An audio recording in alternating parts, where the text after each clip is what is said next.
বিশাল মন্দির, বিশাল। চতুর্দিকে দেখো ঠাকুরের ছবি। আর এটা কিন্তু দানপত্র, যারা দীক্ষা নিতে চাও বা দান করতে চাও তারা এখানে কথা বলবে।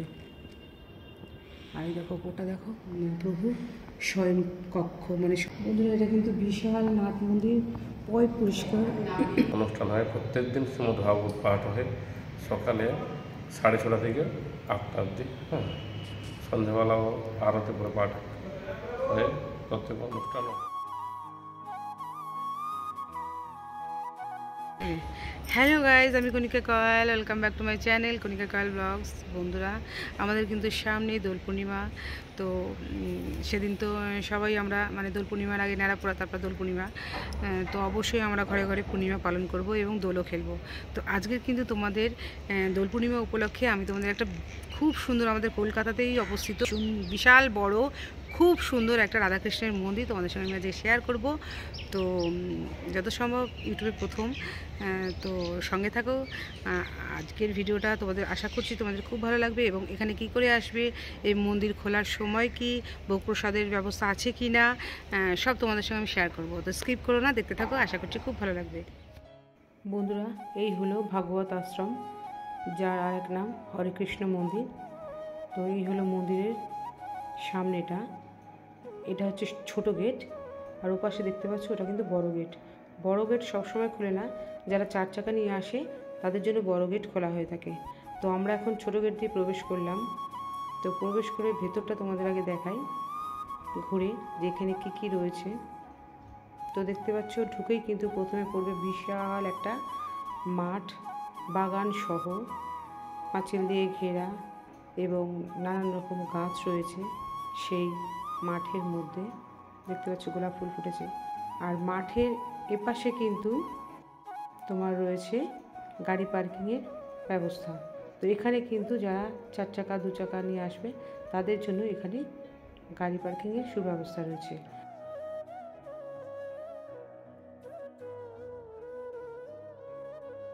আর এটি হচ্ছে একটা কার্যালয়।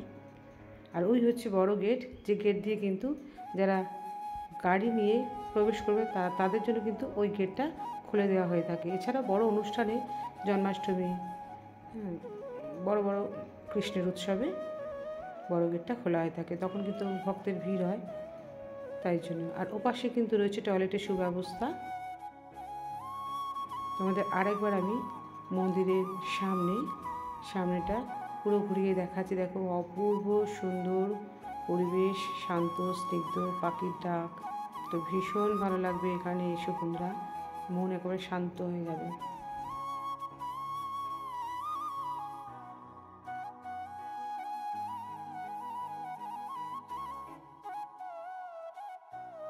তো চলো এবারে তোমাদের আমি নাট মন্দির এবং শ্রী হরেকৃষ্ণ রাধাকৃষ্ণ মন্দিরের গর্ভগৃহটা দেখাবো।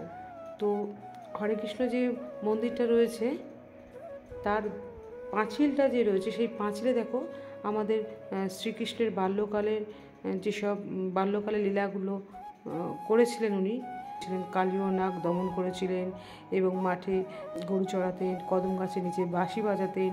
সেই সব বাল্যকালের লীলাগুলি একে ফুটিয়ে তোলা হয়েছে।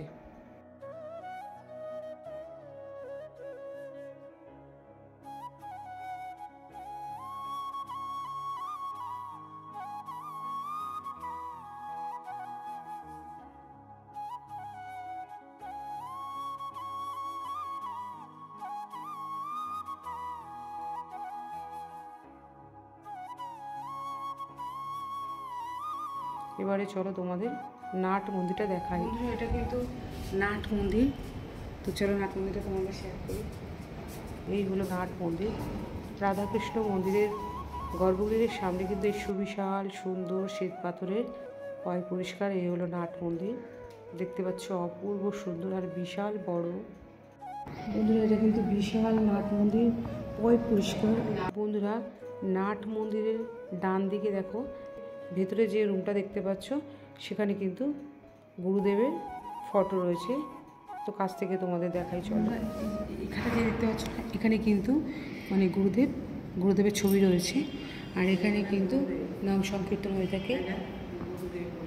হ্যাঁ, গুরুদেব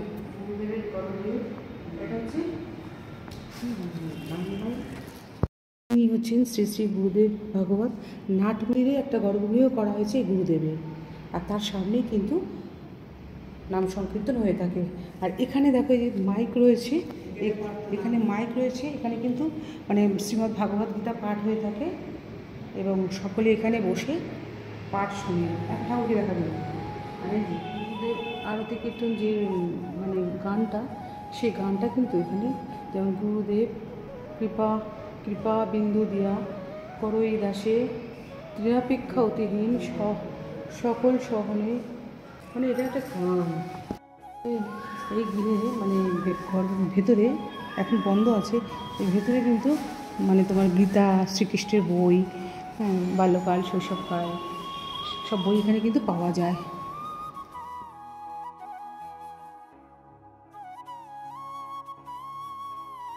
নাট মন্দির থেকে ভগবান শ্রী রাধাকৃষ্ণকে যারা দর্শন করতে চাও তাহলে তাদের কিন্তু এখানে দাঁড়িয়ে দর্শন করতে হবে। এই হলো নাট মন্দির। ওই দেখো সিঁড়ি হচ্ছে আমাদের শ্রী রাধে গোবিন্দ।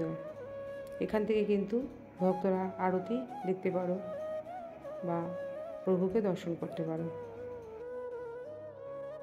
এই হচ্ছে মন্দির, অপূর্ব সুন্দর সাদা রঙের মন্দির, লাল বর্ডার দেওয়া শ্বেত পাথরের। চলো এবার তোমাদের শ্রী রাধাকৃষ্ণের গর্ভগৃহে নিয়ে যাই।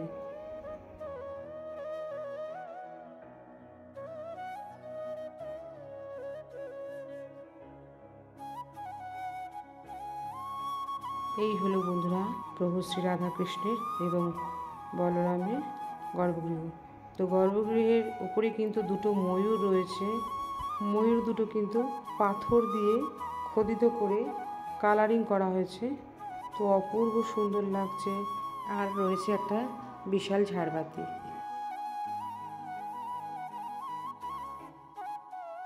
তো চলো এবার তোমাদের গর্ভগৃহের ভেতরটা দেখাই। দেখতে পাচ্ছ এই হলো গর্ভগৃহ, কষ্টি পাথরের কৃষ্ণ ঠাকুর, শ্বেত পাথরের রাধামা আর বলরাম, আর এদিকে রয়েছে প্রভু জগন্নাথ। আর এই হচ্ছে খাট, যে খাটে শয়ন প্রভুকে দেওয়া হয়ে থাকে। অপূর্ব সুন্দর, দেখো মুখগুলো কি সুন্দর।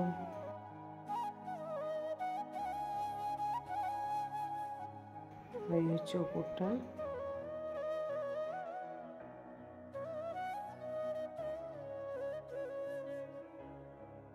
বন্ধুরা মন্দিরে কিন্তু তোমরা পুজো দেওয়ার আগে পরিক্রমা করতে পারো, পরিক্রমার জায়গা রয়েছে। এই দেখো মেইন মন্দিরের গর্ভগৃহের পাশ থেকে মন্দির পরিক্রমার ব্যবস্থা রয়েছে।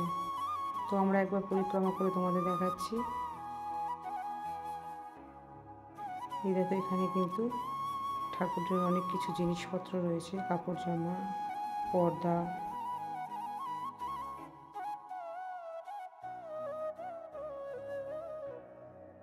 বন্ধুরা তোমাদের আমি এই রাধা গিরিধারের মন্দিরটা ঘুরিয়ে দেখালাম। দেখো যেই রাধা গিরিধার সেই রাধাকৃষ্ণ, তো রাধা গিরিধার এই মন্দিরটার নাম। তো সেই মন্দিরটা তোমাদের আমি ঘুরিয়ে দেখালাম। এখন কিন্তু আমি এই মন্দিরের ঠাকুরমশাই বলো বা এখানে থাকেন সেবাইতে বলো, তার সঙ্গে কথা বলে জেনে নেবো এই মন্দির কবে প্রতিষ্ঠিত হয়েছে, এই মন্দিরের কিছুটা ইতিহাস। নাম? আমার নাম পতিত পাবন দাস। আপনি কে হন এই মন্দিরে? আমি মন্দিরে দায়িত্বে আছি। এবার একটু ইতিহাসটা। ইতিহাস বলতে এখন 2000 সালে মন্দির তৈরি হয়। বিগ্রহ প্রতিষ্ঠান 2005-এ বাগুয়া গৌড়ীয় মিশনের একজন ভক্ত শ্রী ভাগবত স্বামী মহারাজের শিষ্য মোহনলাল আগরওয়াল, তার ওখানে ব্যবসায় এবং ওখানে মন্দিরে বহু সাধুসন্ত আসেন, অনুষ্ঠান হয়। প্রত্যেক দিন শ্রীমদ্ ভাগবত পাঠ হয় সকালে 6:30 থেকে 8টা অবধি। সন্ধ্যাবেলাও আরতি পরে পাঠ হয়, প্রত্যেক অনুষ্ঠানও হয়, এরকম চলে। আর এখানে কি শিক্ষা দীক্ষা দেওয়ার ব্যবস্থা রয়েছে?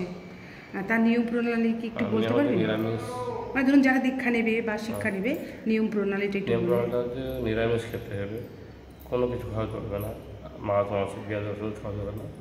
গৌড়ী মঠ ধারার যে নিয়ম সে একই নিয়ম, গৌড়ী মঠ ইস্কন।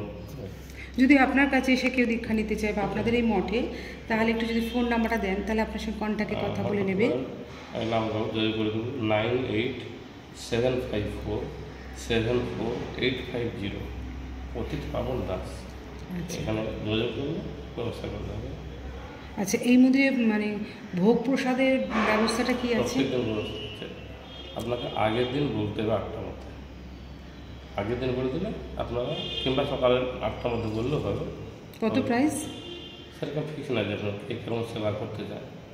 যেরকম নেবে সেরকমভাবে মানে দামটা আর করবে। বিশেষ করে অ্যাকচুয়ালি এখানে কেউ অন্নপ্রাশন করতে পারে, অন্নপ্রাশন আচ্ছা, এখানে অন্নপ্রাশন, বিবাহ, পৈতে ইত্যাদি হতে পারে, তাই তো? তার জন্য আগে ফোনে কন্ট্যাক্ট করে নিতে হবে, কথা বলে নিতে হবে।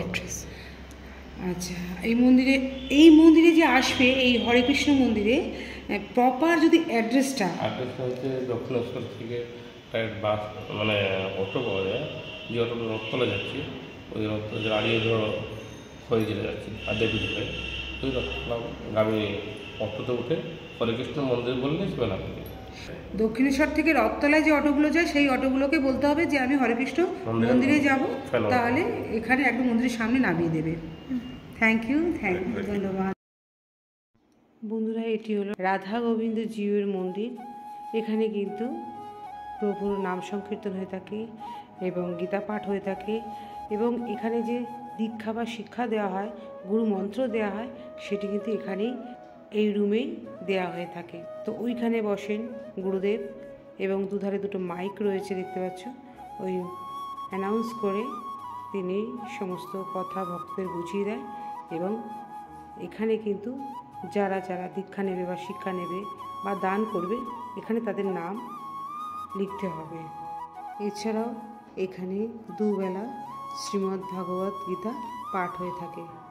তো খুব সুন্দর, বিশাল কিন্তু এই রাধা গোবিন্দ জিউর মন্দিরটা। শ্বেত পাথরের উপরে ছাদের সঙ্গে লাইট ফিট করা আছে, যেটি সন্ধেবেলায় লাইটগুলো জ্বালালে আলোয় ঝলমল করে এই রুমটি। আর চতুর্দিকে দেখো শ্রী রাধা গোবিন্দের ছবি রয়েছে। তো বন্ধুরা, তোমাদের আমি আজকের এই সুন্দর রাধা কৃষ্ণের মন্দিরটা শেয়ার করলাম। তো আমার কিন্তু ভীষণ ভালো লাগলো। একেবারে নিস্তব্ধ, পরিষ্কার পরিচ্ছন্ন এই মন্দির, শ্বেত পাথরের তৈরি। আর সব মন্দিরের যে সেবায়িতা রয়েছে এবং মানুষেরা রয়েছে, তাদের ব্যবহার করতে সত্যিই খুব ভালো। আমার কিন্তু ভীষণ ভালো লেগেছে। তোমরা কিন্তু অবশ্যই কিন্তু এই মন্দিরে চলে এসো। তো ভালো লাগলে অবশ্যই লাইক কমেন্ট শেয়ার করতে ভুলো না, সাবস্ক্রাইব করতে ভুলো না। আর আজকের মতো বিদায় নিচ্ছি, অন্য কোনো ব্লগের সাথে সবাই সুস্থ থাকবে। টাটা।